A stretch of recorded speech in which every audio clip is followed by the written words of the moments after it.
So next आ जाते हैं towards the disease cholera. अब कॉलरा का वर्ड जब भी आपने सुनना है, आपने अपने जहन में एक ऐसा सिनेरियो लाना है कि एक पेशेंट है who is suffering from diarrhoea. Diarrhoea तो हर किसी को होता है, लेकिन ये इतना सिवियर है कि ये एफर्टलेस डायरिया है एंड इट इज प्रोफ्यूज। इतना प्रोफ्यूज कि पेशेंट जो है डिहाइड्रेशन की तरफ अब जा रहा है। डिहाइड्रेशन की तरफ जा रहा है मतलब बॉडी में फ्लूइड कम हो रहा है, और अगर इसी तरह बॉडी में फ्लूइड कम होता रहा तो आखिर में डेथ भी हो सकती है अगर प्रॉपर इंटरवेंशन नहीं की। कॉलरा में डायरिया तो होगा, लेकिन एक कैरेक्टरिस्टिक फाइंडिंग होगी स्टूल की कि राइस वाटर इन अपीयरेंस होगा। मैं यहाँ पे पिक्चर शेयर कर दूंगा ताकि you can easily identify it. Then आ जाते हैं हम towards the epidemiology of the disease cholera. अब इसमें हम स्टडी करेंगे distribution and determinants of the disease. Distribution में आ जाता है time, place and person. So cholera के जो केसेस हैं वो मोस्टली आपको देखने को मिलेंगे ड्यूरिंग द रेनी सीजन, और केसेस उन जगहों से बिलोंग कर रहे होंगे जहां पे पुअर सैनिटेशन है, जहां पे उनका एक्सपोजर हुआ है कॉन्टेमिनेटेड फूड्स के साथ, ड्रिंक्स के साथ, या रिसेंटली वो किसी फेस्टिवल से, मैरिज से या फेयर से होके आए हैं या यहाँ पे काम करते हैं, क्योंकि इन जगहों पे खाना बल्क क्वांटिटी में प्रोड्यूस किया जाता है, और चूंकि खाना पकाने वाले इतना ख्याल नहीं रखते सफाई का, सो कॉन्टेमिनेटेड फूड्स एंड ड्रिंक्स सर्व करते हैं अपने गेस्ट को, अपने बायर्स को। और पर्सन में सिंपल सी बात है, ये डिजीज कोई फेमिनिस्ट नहीं है, सारे जेंडर्स को इक्वल हकूक देती है, पहले आओ पहले पाओ की बुनियाद पे, और सब एज ग्रुप्स को इफेक्ट करती है। लेकिन ज्यादा चांसेस उनमें होते हैं जो कि लो सोशल स्टेटस से बिलोंग करते हैं, जो कि फॉर एग्जांपल पीपीआईज ले रहे हैं या फिर H2 ब्लॉकर्स ले रहे हैं, जिसकी वजह से उनके पेट की एसिडिटी कम हो चुकी है। एसिडिटी कम हुई है, बैक्टीरिया को किल नहीं हो पाएगा, बैक्टीरिया किल नहीं हो पाएगा, सो कॉलरा के चांसेस इंक्रीज हो जाएंगे। और लो एजुकेशन स्टेटस भी, जाहिर सी बात है, अगर इल्म नहीं होगा तो बचाव भी नहीं कर पाएंगे। उसके बाद आ जाते हैं towards the primary determinant of the disease, that is विब्रो cholera. अब चूंकि ये बैक्टीरिया है, इसकी दो टाइप्स हैं, 01 एंड 0139। 0139 को साइड पे रखो क्योंकि ज्यादातर एपिडेमिक्स एंडेमिक्स 01 करवाता है, इसी वजह से इसको फर्दर डिवाइड कर दिया गया है इनटू क्लासिकल फॉर्म एंड एल्टोर। एल्टोर को फिर से डिवाइड कर दिया इनाबा, ओगावा एंड हिकोजिमा। इसमें ओगावा इंपॉर्टेंट है क्योंकि इंडिया में मोस्ट ऑफ द एपिडेमिक्स एंडेमिक्स ये सब टाइप कॉज करवाती है। और सेकेंडरी डिटर्मिनेंट्स में आ जाती है poor sanitation, large families and flies, क्योंकि ये रीजन बनता है किस चीज का, कंटेमिनेशन करने का, फूड एंड ड्रिंक्स, ताकि विब्रो कॉलरा को प्रॉपर फेवर मिल सके in order to cause the disease in its host. Source of infection में आ जाती है stool and vomits of infected individual.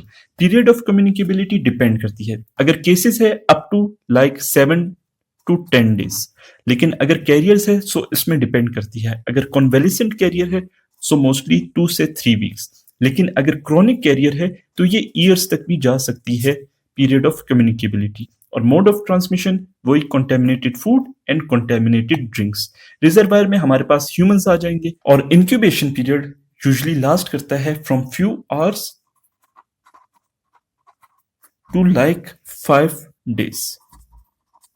The pathogenesis of Vibrio cholera depends upon 3 different factors. First is mucinase, second adherence factor, and third and the most important enterotoxin. So bacteria mucinase क्यों produce करेगा? जैसे कि आपको पता है कि intestines को protect करने के लिए बॉडी नेचुरली प्रोड्यूस करती है mucus. This mucus protects the body and the intestinal cells from any type of irritant या any type of pathogen. So bacteria इस ऑब्स्ट्रक्शन को कम करने के लिए प्रोड्यूस करेगा म्यूसिनेज, ताकि बैक्टीरिया फ्रीली मूव कर सके in the lumen of the intestine. अब बैक्टीरिया मूव तो कर रहा है, लेकिन कहीं पे उसने अटैच भी होना है in order to influence the intestinal cells और डिजीज प्रोड्यूस करने के लिए। सो इसके लिए ये प्रोड्यूस करता है एडहेरेंस फैक्टर।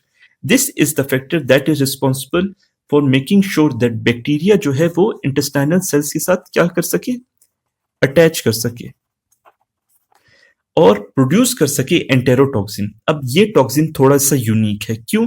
क्योंकि ये जी स्टिमुलेटरी रिसेप्टर्स पर एक्ट करेगा ऑफ द इंटेस्टाइनल सेल्स।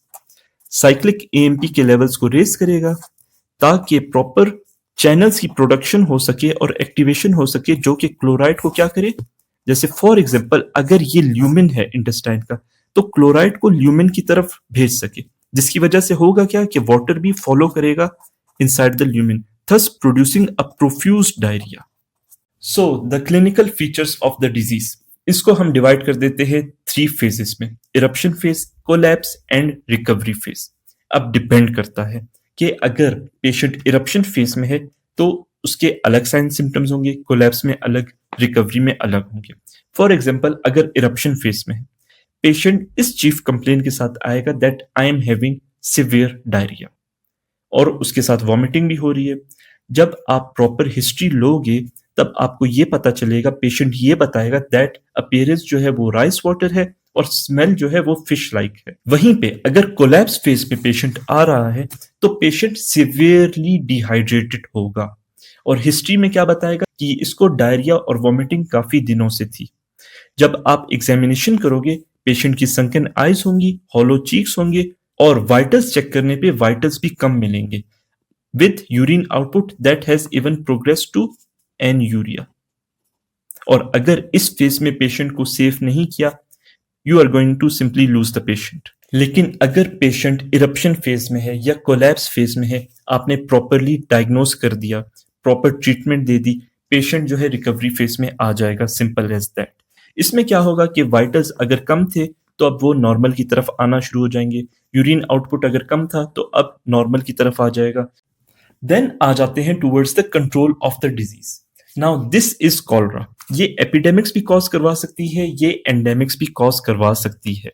सो जब भी आप प्रैक्टिस में हो और आप सस्पेक्ट करो कि अब एपिडेमिक या एंडेमिक कॉलरा का आ चुका है, first of all you have to notify the authorities ताकि वो प्रॉपर स्टेप्स ले सके और डिजीज को कंट्रोल किया जा सके। और जब तक वो ये स्टेप्स लें तब तक आपने केसेस को आइडेंटिफाई करना है, उन्हें प्रॉपरली ट्रीट करना है और इन्वायरमेंट में जो फैक्टर्स हैं उनको एलिमिनेट करना है ताकि डिजीज दोबारा ना हो पाए। और केसेस की ट्रीटमेंट के लिए प्रॉपर ट्रीटमेंट सेंटर्स बनवाने जिसमें ओआरएस भी प्रेजेंट हो, जहां पे आईवी फ्लूइड्स भी मौजूद हो और एंटीबायोटिक्स भी मौजूद हो। और जिनको वैक्सीनेशन करनी है उनके लिए प्रॉपर कॉलरा की वैक्सीन भी मौजूद हो। और ये कब लगानी है, इसकी 2 डोजेस होंगी। कितने इंटरवल बीच में टाइम पीरियड हो, अबाउट 4 से 6 वीक्स। और इसके बाद 6 मंथली आपने बूस्टर डोज भी लगानी है इंडिविजुअल्स को ताकि इम्यूनिटी बूस्ट होती रहे। अब कॉलरा की कीमो प्रोफाइलेक्सिस के लिए टेट्रासाइक्लिन्स देंगे। बड़ों में कितनी डोज है, 500 mg बीडी फॉर 3 डेज, और बच्चों में कितनी है, 125 mg बीडीज, और ये भी 3 डेज के लिए। लास्ट में हेल्थ एजुकेशन पे फोकस करना है ताकि प्रॉपरली पब्लिक को एजुकेट करवाया जा सके अबाउट दिस डिजीज, ताकि वो अपना भी ख्याल रख सके, अपने आसपास के लोगों का भी ख्याल रख सके, डिजीज भी ज्यादा ना फैले और बहुत सी जानें बचाई भी जा सके।